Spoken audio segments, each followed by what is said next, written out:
নিজে ultimate big zero. শুভেন্দুকে তো পাত্তাই দিচ্ছে না ওর দল, নিজেও বেইমান, দলটাও করে বেইমানের। উনি দল থেকে লাথি খাবে।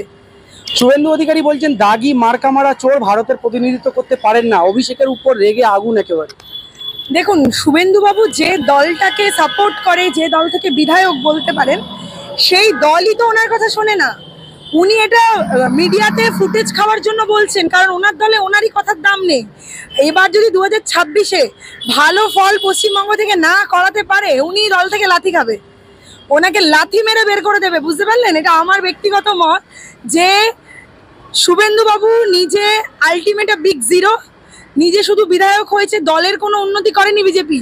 এদিকে আমাদের তৃণমূলের যে সুন্দর একটা সুশৃঙ্খল পরিবেশ, তৃণমূল সরকার যেভাবে চালাচ্ছে পশ্চিমবঙ্গকে, এবং আমাদের বিদেশে গেছেন অভিষেক বন্দ্যোপাধ্যায় দেশকে রিপ্রেজেন্ট করতে, ভীষণ রাগ। উনি তো হিংসা এসব বলছে, শুভেন্দুকে তো পাত্তাই দিচ্ছে না ওর দল।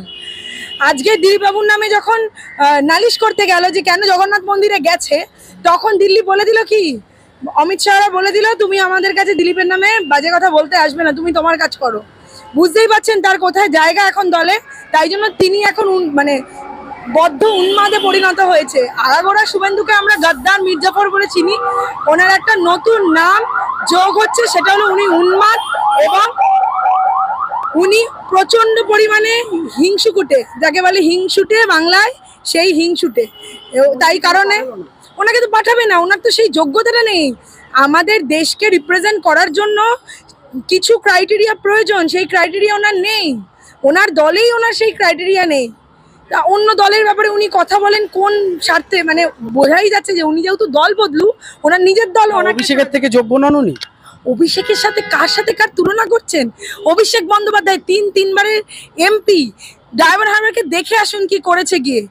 মানে অদ্ভুতভাবে আপনারা কি করে অভিষেকের সাথে শুভেন্দুর মতো গদ্দারের তুলনা করছেন, এটাই ভেবে। নারদায় টাকা নিচ্ছে দেখা গেছে, তার জন্য উনি ওয়াশিং মেশিন নামক বিজেপিতে ঢুকে পড়েছে।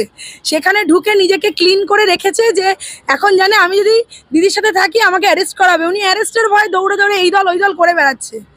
উনি মানে যার দলটা করে সেটা সাভারকারের দল, মানে বেইমানের দল। উনি নিজেও বেইমান, দলটাও করে বেইমানের।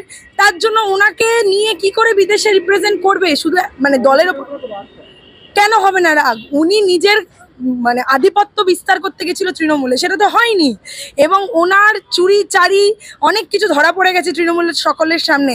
তাই নিজের পিঠ বাঁচাতে এবং এই যে ইডি সিবিআই এর হাত থেকে বাঁচতে, বর্তমানে ওনার তো কেসটা ধামাচাপা দিতে হবে সুপ্রিম কোর্টে সিবিআই এর কাছে।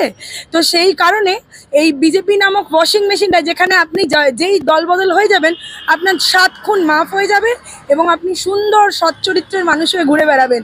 দেখছেন না সমস্ত এক একজন বিধায়ক বিধায়িকা যারা টেররিস্ট, তারা ওই দলের বিধায়ক বিধায়িকা।